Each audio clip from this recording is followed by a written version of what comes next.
are celebrating the history of not only the church, but of the people who came to make this church and of their struggles and what that history was all about. We're also celebrating the food and the women, primarily, who in the past made best they could of what they had. This cookbook has something like 4 pages of oyster recipes. I think they were probably canned, is my guess. There's a lot of canned salmon recipes. The other thing that struck me was breadcrumbs. An awful lot of dishes had breadcrumbs, either on top, mixed in, used as the starch. Their bread didn't have preservatives. They made their own bread. They had to get rid of what was left over. So that's what we're doing tonight.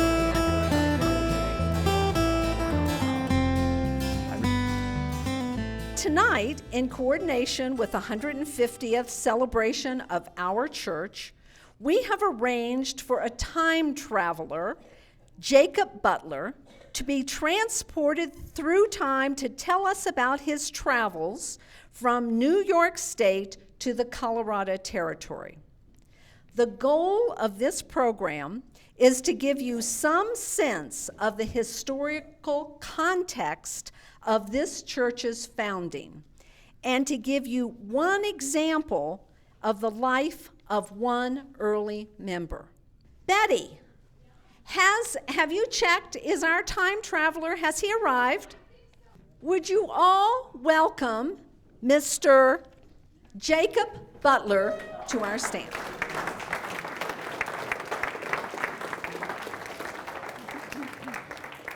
Tonight, I will ask you to suspend reality and transport yourself to 1914. The place's first Congregational Church at the corner of 10th and Clarkson in Denver. The event is the 50th anniversary celebration of the founding of our church in 1864. As one of the early church members, I have been asked to reflect on how I came to Denver, became a member of this church. Bear with me. I think it will be a fascinating journey if we take it together. I'm Jacob Butler. I was born in 1848 in St. Lawrence County, New York, just a stone's throw from the Canadian border.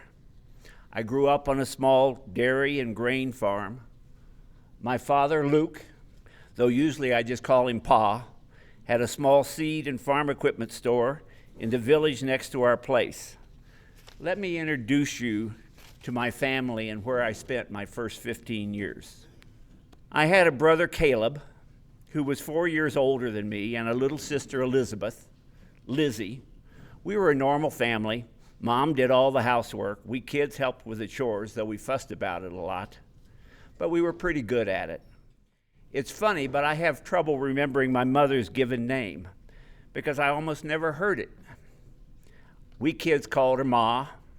Father always referred to her as Mother. And friends and neighbors called her Ms. Butler. But her name was actually Adelaide. Pa did the farming and running the store. I was responsible for taking care of our dairy cows, bringing them from the pasture for milking, making sure they had food. Caleb did the heavier stuff. He was older, stronger. He cut wood, split wood, built fences, and little Lizzie, my kid sister, would collect the eggs sometimes. We lived near the St. Regis Mohawk Indian Reservation. I always found that interesting because that reservation crosses the boundary between the United States and Canada, and the Indians were the only ones that would go back and forth across the border without inspection. Many Mohawks bought grain, cheese, farm equipment, things like that from my dad.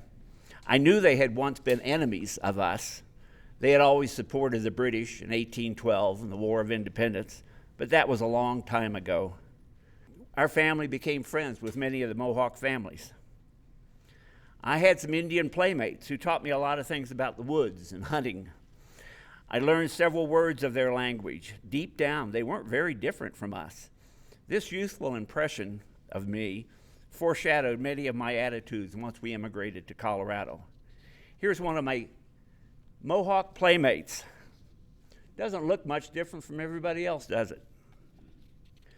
The Mohawks often used dog sleds in the winter, sometimes for work, but a lot of times just for fun, and I got to go along for the ride frequently. It was a blast. We often had professors pass through our area and do lectures and show paintings that artists had done of the West. They called it Manifest Destiny. They said it meant that God had given us the right to take over the West. Here are some of the pictures that I still remember.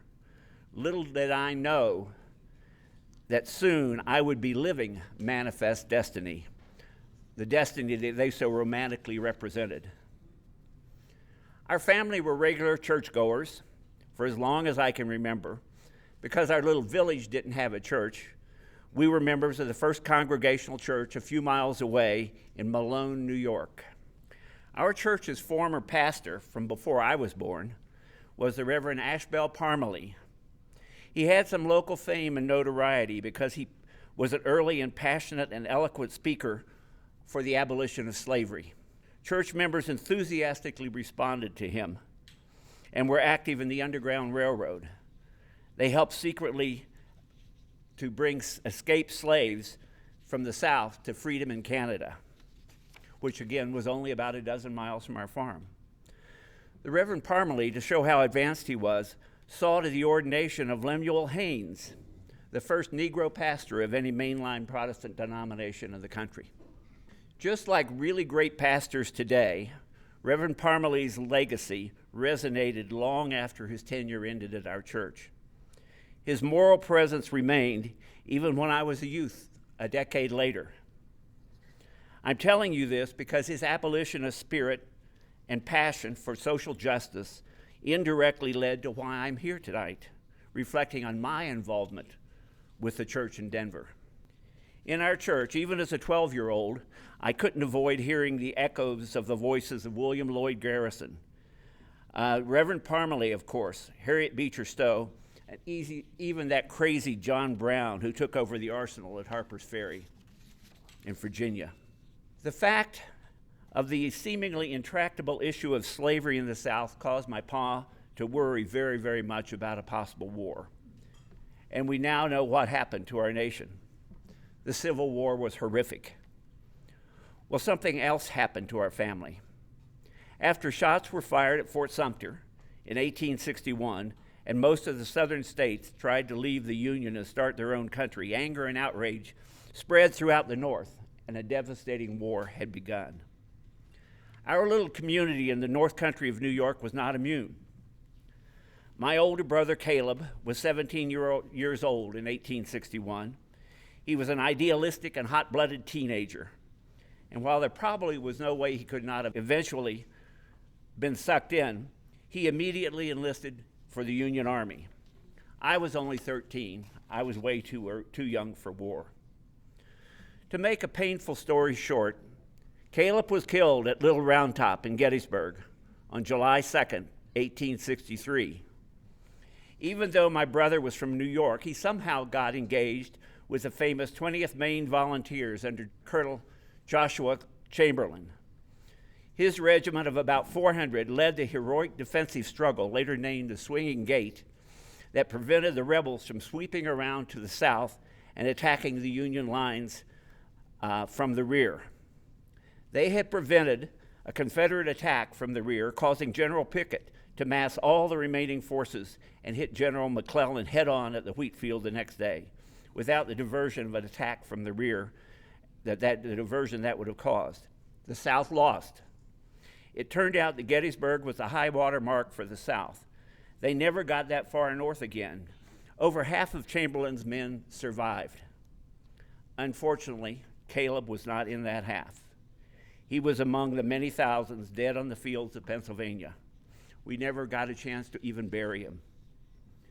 When we received word from the War Department a couple of weeks later, our family was devastated. My mom basically stopped speaking, barely reacted to anything, and seemed to just have a faraway look in her eyes.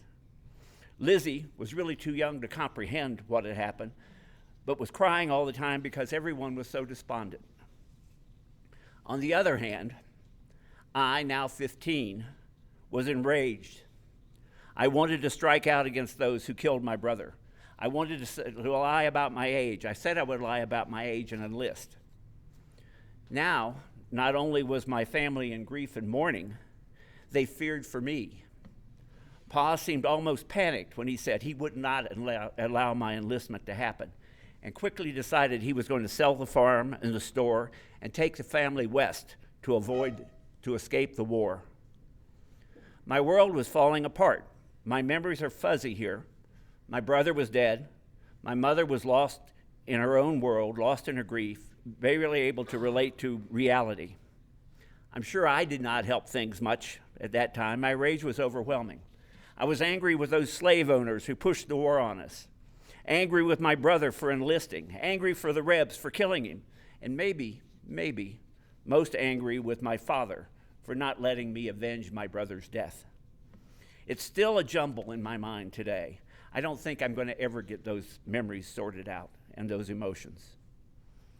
Soon my father was trying to sell the farm. From today's perspective, I realized that he too just wanted to escape. I can imagine his fear that he would lose me, now his only son. My loss in that war would possibly have pushed my mother over the edge, past the point of no return. I'm now sure Pa was terrified for the future of our entire family. Now, over 50 years have passed. I'm here in Denver as a 67-year-old man, celebrating a half of a century of a thriving new church. I seem to have survived this black part in my life. So let's move on. The winter on the New York-Canada border in 1863 and 64 was as dark and cold as our moods. But move away it would be. I recall that my father made all the decisions. My mother just wasn't in any condition to participate. Pa one evening remembered Richard Ellis. Mr. Ellis was an acquaintance from our Congregational church in Malone. He had gone to Colorado to the gold rush immediately after the news reports broke out in 1859. Our church had received and posted several letters from Mr. and Mrs. Ellis praising the bright future of the West, especially Colorado. I don't remember Mr. Ellis well before Colorado, but Pa must have thought that his letters made Colorado sound as good as anything. At least Pa knew somebody there. As I showed you a little bit ago, we had seen the wonderful paintings of the beauty of the West. Now we seem to have something to plan for, a future. I won't bore you with all the details of the planning for immigration, but the timing was important. There were a lot of guidebooks for we soon-to-be pioneers. Once on the trail, we discovered that much of the guidebook stuff must have been made up. It wasn't nearly as easy as the writers said it would be. Our plan was to go from our farm after it was sold to Pittsburgh, get on the Ohio River on a riverboat, come down the Ohio River to the junction with the Mississippi, which is over there off the map, up to St. Louis, get on another steamboat, go to Hannibal, Missouri, get at the railroad, which was just recently opened in Hannibal, go across the entire state of Missouri to St. Joseph, where the Oregon Trail began. In St. Joseph, we would then go through Kansas, Nebraska, cut off along the South Platte to Colorado. Others would then continue on to Oregon across the mountains. Pa planned to use our draft horses and buckboard to get to Pittsburgh. The goodbyes to our farm, our cows, our neighbors, and the people at the church were all very sad. Everyone said they would write and maybe visit us in Denver. But we knew in our hearts that they would write for a few years and then less frequently, and we would respond and reply less frequently. And soon, our primary resource would be our family and the new people we met wherever we were going. Probably to make it easier for me, Pa said I could keep my horse Sugar, at least until we had to sell her in Pittsburgh and when we got onto the riverboat. The first leg of our trip was anticlimactic. It was long, hard, and boring as we made our way to Pittsburgh. We had all of our stuff in the buckboard tied down with a vulcanized tarp to keep it dry. I did get to see some things along the way, things I had only read about, like the Erie Canal, and then now I got to see it. It was early March with patches of snow and ice, but mostly mud. We usually stayed in shabby inns along the roadway. They were always dirty and crowded. At first we saw remarkably few signs of the war going on 100 or so miles further south. After Gettysburg, all the fighting was in Virginia, Maryland, and further south. My mom was improving a little every day. She realized that there were things that had to be done. She was becoming increasingly aware of what was happening around her, though that always wasn't a good thing.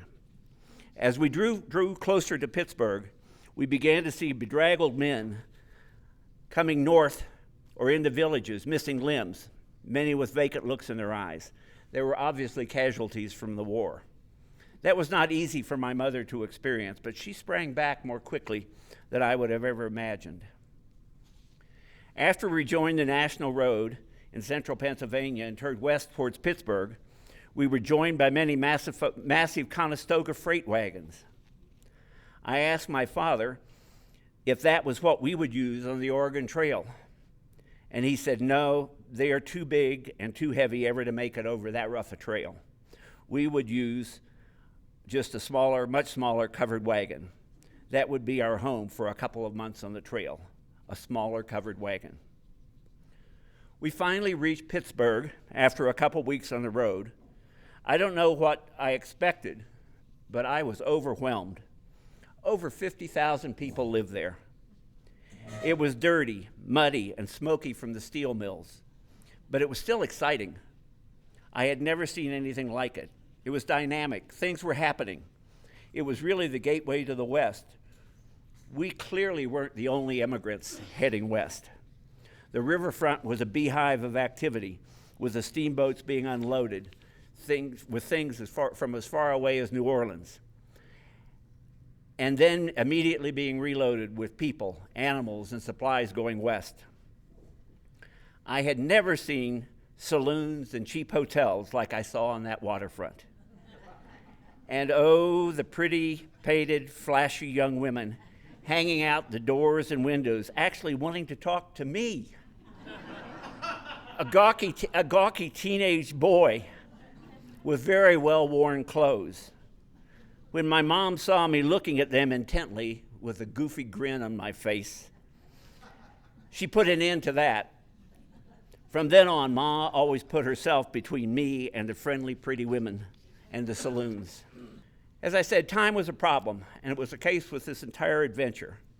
We had to reach our destination when time for traveling was best. The problem was that thousands of others were under the same pressure. We and some others would split off from the wagon train at the South Platte. Others would continue on to California and Oregon. We had to start early because they had to make it over the mountains and to the Pacific Ocean before the snow flew. And everybody knew the story of the Donner Party. My father immediately sought out a steamboat booking agent to ticket us to Hannibal, Missouri. Paul returned enthusiastically, telling how fortunate he was. He got the last available cabin on the next steamboat for our family. Now, supposedly, there was only deck space available. Paul was told that we had to board immediately because the boat would be leaving in a couple of hours. Dad wondered what he would do with my horse Sugar, our draft horses, and the wagon. The ticket agent so kindly said that he would personally buy them and sell them later, but we knew because of the rush we certainly wouldn't get a good price. Dad reluctantly agreed, took his small fraction of what they were worth, rushed to load what we were taking with them, and got on board. The gangway was raised, and we waited and waited. Waited and watched more people board. When we hadn't left until by the next day, Dad asked one of the crew what happened, what was wrong.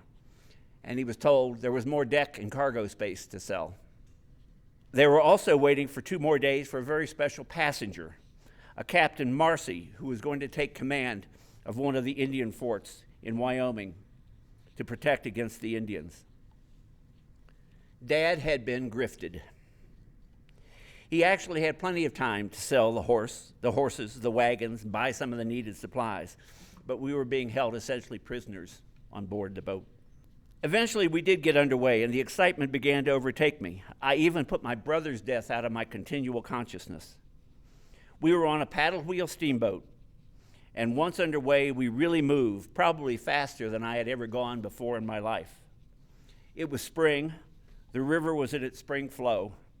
The current, combined with the speed of the paddles, meant at times we were going 12, sometimes 15 miles an hour. We covered more than 200 miles in a day. Soon we were passing the greening farmland of towns and villages. I explored the boat as much as I could, and I had met an apprentice fireman about my age who helped to shovel coal into the boat's boiler. He told me he grew up in a town in southern Ohio named Proctorville, named after the man who built the first house in town. He said we should pass that town early the next morning, and he would point it out to me if I was around. I made sure I was down on the lower deck shortly after dawn. The Ohio River was a busy place. Not only were we regularly seeing other steamboats going upstream, as well as passing slower boats going downstream, there were ferries going back and forth from Ohio to Virginia, or I rather should say West Virginia, because the year before, the northwestern part of Virginia seceded from Virginia and was recognized by the Union as an independent state. There were a few really big rafts with livestock and freight floating down with the current, directed by long oars. My new friend told me to look sharp, and that shortly we would see his hometown. Soon on the right, I could see smoke rising from chimneys and bits of roofs through the trees. I saw a big red brick house with grazed land in front, reaching down to the river. On the brick of the two-story house were two letter S's. My friend said that stood for slave station, and that house and others out of sight from the river were used in the Underground Railroad when captured slaves were spirited across the river to Ohio, which was a free state. But he said the slaves really weren't free when they got to Ohio because bounty hunters could capture them and return them to their owners for a reward. Instead, the slaves were taken by the abolitionists by wagon and then going to Canada. And there they were out of reach of the bounty hunters. Let me add a personal note. I just discovered tonight that one of First Plymouth's members, Joe Shaw, actually grew up in this very same house that I remembered from my riverboat journey. It was truly a wondrous coincidence. Joe, would you stand up somewhere? Joe, I think he must have stepped out. Maybe he'll return. As we continued down the Ohio, I marveled at the new things I was seeing. We passed Cincinnati in the dark. I could see the lights and lanterns and gas lights as we passed the city. That same night, we saw two steamboats going upstream and lit up like Christmas trees. They seemed to be racing. By midday the next morning, we reached Cairo, Illinois, and I caught my first glimpse of the mighty Mississippi. Except for the St. Lawrence River, I had never seen anything like it. We then turned upstream for the short trip to St. Louis, and while it was only about 150 miles, we didn't reach St. Louis until the following evening. Like the Ohio, the Mississippi was really flowing strong, but against us. We had to go upstream this time. There we spent the night in St. Louis in a cheap waterfront hotel. The next morning, Pa arranged for passage further up the river to Hannibal, Missouri. There, the new leg on our adventure would begin. In Hannibal, we loaded our things on the Hannibal and St. Joseph Railroad. I had only seen trains before. I had never even touched one, but now we were getting on one. I had thought the riverboat was going fast downstream, but this was something else. It went all the way across the state of Missouri in the daylight hours. They said we went even over 40 miles an hour. The countryside was a blur as we roared through it, and the engine was discharging massive amounts of smoke and glowing ash. We found St. Joseph to be a bustling, dirty, and muddy place. There's a theme about mud in this trip. I remember the smell of green lumber being sawed, and all around jerry-made shops building covered wagons. They were not the massive Conestoga wagons I had seen in the East that carried freight all over, but smaller ones, just like Pa had said. The wagon beds were only about 10 feet long and maybe 4 feet wide. Also, unlike the Conestoga wagons, they were built very tightly, and the seams were caulked with oakum and pitch because we would sometimes have to float in them in crossing streams and rivers. Other smells came from the animals. There were hundreds and thousands of horses and oxen. The reality of the next, most daunting and dangerous part of our adventure was almost here. After a night's rest, my Ma and Pa began buying everything necessary for our journey over the Oregon and overland trails.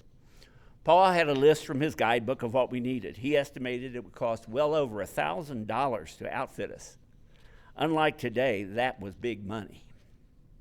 We had to be very careful with the costs. In addition to the covered wagon, we had to buy 8 oxen, 4 to pull the wagon, 4 to keep in reserve should some go lame or die. Pa, a lifelong farmer, knew his animals. We also needed a milk cow and a horse for one of us to ride, and there was much, much more: flour, bacon, beans, tools, and my father had brought his old musket from home to hunt and maybe protect us from Indians. We also had to find a party to sign on with. It would not be safe going it on by ourselves.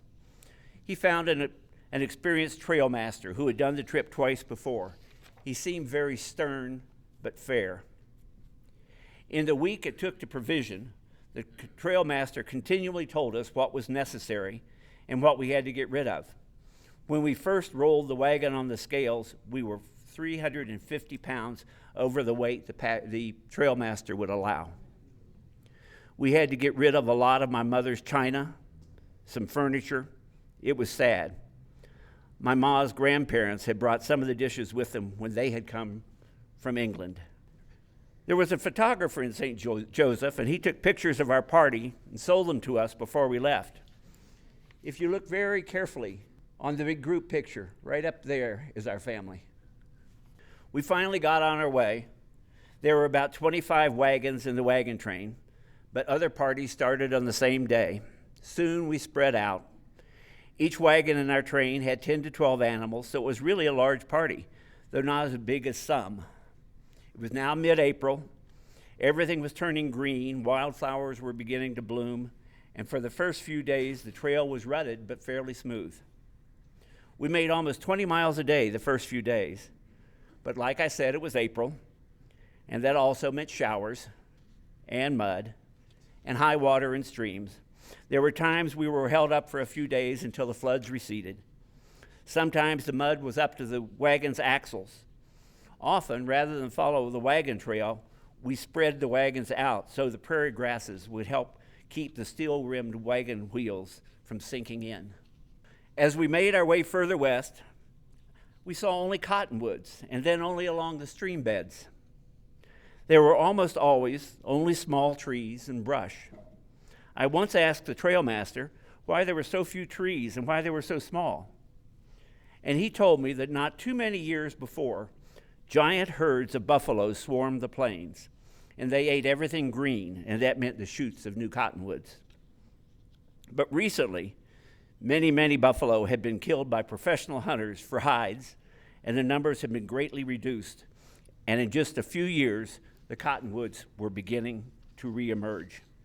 I asked if we would see any buffalo herds on this trip. He said, probably, but not like the old days. General Philip Sheridan, Denver has a street named after him, said about this time, when the buffalo are gone, the Indians will be lost, or something to that effect.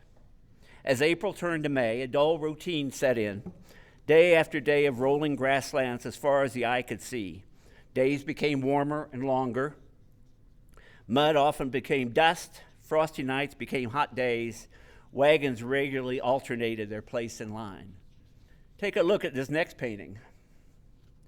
I can assure you the trip was not as romantic as the artist tried to tell you.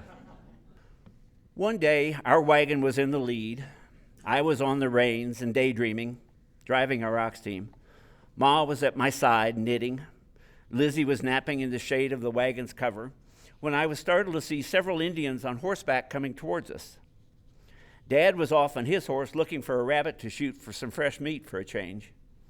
The Indians held up their arm in a friendly gesture, followed by several other men, some women, and some children. my first wild Indians. Quickly, the trail master rode up to meet them, and after apparently using sign language and some spoken language, he signaled for us to stop. Soon he came back and said they were friendly Omaha Indians. These are paintings from that period of Omaha's. They seemed only to want to trade with us, and the trail master said that would be okay. While the heads of each of our parties traded for some fresh meat and dried buffalo and other things, a couple of the Indian boys wandered up to me with curiosity.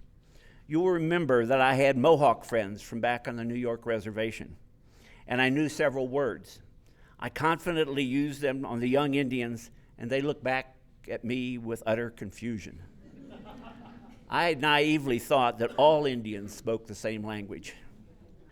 When the trading excitement was over and we resumed our monotonous journey, that evening the trail master gathered everyone together.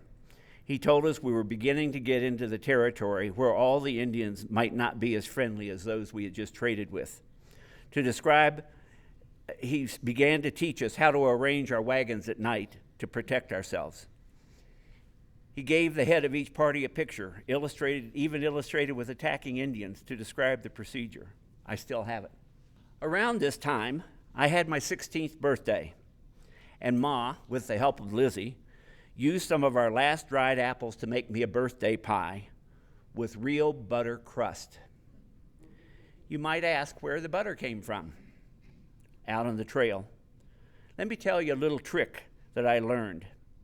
You will remember that I told you we brought a cow in St. Joseph so we could have milk in the trip. We shared that milk and sometimes sold it to the other travelers. And of course, there was no ice to keep the milk fresh, and it didn't last very long. Our wagon master told me that when milk started to go bad, put it in your bucket, tie it to the rear of the wagon in the morning, and by the evening we had wonderful fresh butter. What a treat. Lizzie found it very funny. Several days later, I was riding the horse ways off the trail to stay out of the wagon's dust, and there was a little breeze, but I saw dust on the horizon. Thinking it was a dust storm, I rode back to the wagon train to tell everyone. Shortly after I arrived, we began to hear what seemed to be distant thunder. Soon we seemed to feel the ground vibrate, and over the ridge a black wave appeared. It was a herd of buffalo. It was the only large herd we saw on the entire trek. It was thrilling and frightening. The wagon train stopped, and these huge animals went along among the wagons and went on their way. It seemed to continue for hours. Occasionally a few buffalo got skittish and jumped and ran around a bit, but most just meandered through like a herd of milk cows. There must have been several thousand animals. Our trail master shot 2 of the stragglers, and we had fresh meat for several days. It was kind of stringy and gamey, but better than salt pork and jerky. Along the trail, we made friends with most of the families in the other wagons. I wish I had more time to tell what life was like. You might be interested in one little story. At night, we had our only hot meal. Firewood was in short supply, but we could almost always find one thing: well-dried buffalo chips. The women and the children would gather the most evenings for our fires, and to anticipate your question, no, they didn't smell too bad. Here are a couple other pictures from along the trail. Someone gathering some of the rare firewood. A wagon going through an area that was wet from a recent thunderstorm. You would have accidents. Wagons would roll over, and everybody would stop and help turn them back correctly. Oh, and a little story here. You'd never guess it from the serious look, but Luther, the father and husband of this family, was really funny. And he would have people in stitches with his tall tales around the evening campfires. And he could really dance the Virginia reel. These folks were going to Oregon, where they hoped that they would farm. We had been following the Platte River for quite some time and passed some small settlements, which provided a welcome break in the routine. We were eagerly awaiting the fork in the river, where the North Platte and South Platte split, and the Oregon and Overland trails diverged. We turned to the southwest along the South Platte and said our goodbyes to those who were heading on. Not long after we turned on the cutoff to Colorado and Denver, we met two men on horseback heading east. As we chatted, they warned us to be careful, very careful, and watch out for hostile Indians. He told us that in the winter, some Indians had been killed by some settlers after a cow had been stolen from their farm. I later learned that the Indian band was starving because the buffalo they had depended on did not do their regular fall migration. Well, a group of young braves retaliated and attacked and killed several families.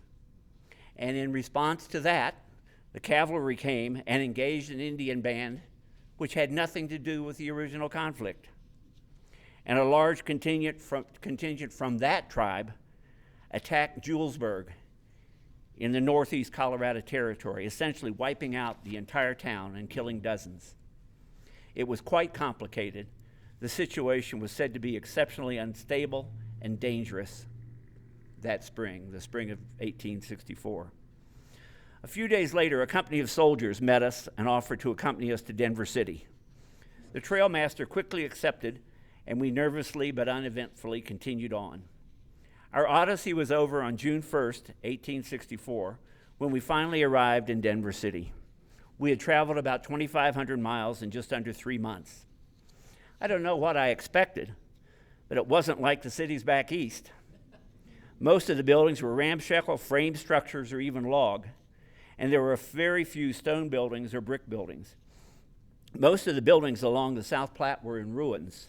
We learned that a big flood had hit just a little over a week before, on May 19th. Here are some photos of that flood. It must have been horrible. The worst of the damage was in an area called Auraria, where a little stream where gold was first found, Cherry Creek. And that's where Cherry Creek joined the South Platte. Well, maybe the flood was a blessing in disguise. Most of the buildings that were replaced, those that were destroyed, were a great improvement. To show you how quickly Denver changed, here's a drawing showing Denver only about 4 years before we arrived. You can see where Cherry Creek joins the South Platte, and you can see how the friendly Indians hung around the settlement. Of course, Denver had quickly become an aggregation of about 5,000 people. It was hubris to call it a city, because that word implies order and organization. Efforts were being made to create a police force and volunteer fire company, and in spite of those efforts, it was what we might now call the Wild, Wild West. There was a clear presence of the cavalry. The Civil War even reached here with a fear that the Confederacy would try to take over the gold fields.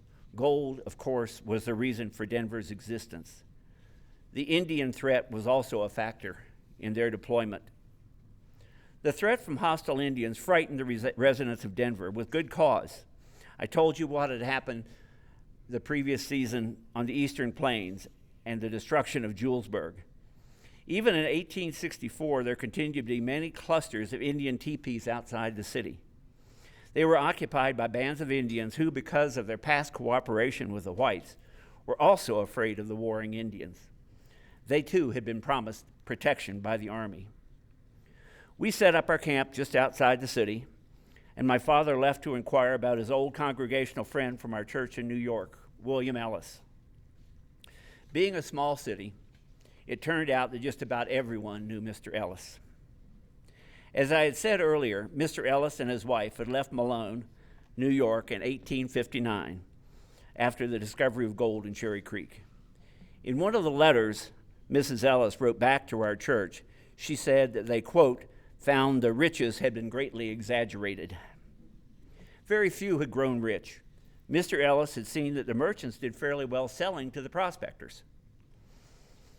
So rather than prospect himself, he started a very lively livery business, and it had been reasonably successful. Mr. and Mrs. Ellis almost immediately told our family of plans to start a congregational church here. He would introduce us to many of those that were currently involved in the planning. Among those he introduced us to were Richard and Elizabeth Sopris. Richard had been a steamboat captain who had bolted Colorado at the first word of the gold discovery. He apparently left his boat awash. He was one of the few to get rich quick. He panned nearly 1,000 in gold the first week he was here, and they had become quite wealthy. He was later a successful politician and became mayor of Denver. They had 2 wonderful daughters, Indiana and Irene. Had I been a little older, I'm sure Paul would have liked for me to try to court one of them. Nonetheless, our families became very close. Richard Sopris never did join the Congregational Church. His wife and daughters did. Instead, he became a leader in the Presbyterian Church. I always thought he believed he could make better business and political contacts as a Presbyterian than a Congregationalist. Given his success in both spheres, maybe he was right, and you may know he even had a mountain near Aspen named after him.